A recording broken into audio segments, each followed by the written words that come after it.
Yun lang, nabaha. Ngayon lang nangyari. Wala nang pre-wheel. Natayin ko sa bahay. Okay ang ikot yun dito pero sa prehab nga. Prehab. Check natin na prehab. Dito pa lang sa labas makalawang na. Lalo na yung loob nito pag nabuksan natin.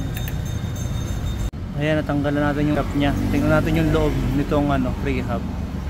Ay, ayan. Sir, oo nga. Tama nga yung hinala natin. Ayun na nga sir, oh.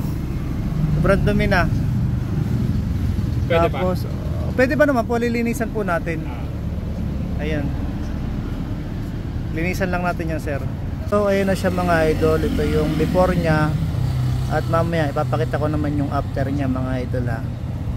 Yan yung kadumi ngayon. Yan na siya gar. Oh, diba? Grabe gar. Oh. Ay, di na naikot gar. Sheesh. Tignan nyo ito mga idol ha. Hindi pa natin babrushin yan. Alog-alogin lang natin yan. Hello. Uy. Grabe. Hello. Grabe. Hindi natin binabrush yan ha. Hello.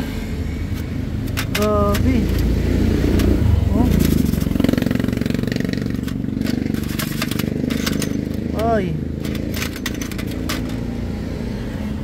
Grabe ba? Lami. Oy. Ito mga idol yung size ng bearing 6001. Yung dalawang hindi na umiikot. Ayan, sobrang dumi kasi nun. Tapos ito na siya mga idol, oh.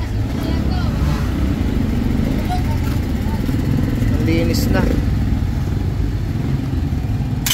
Ito naman yung hub shell mga idol. Hindi na makilala.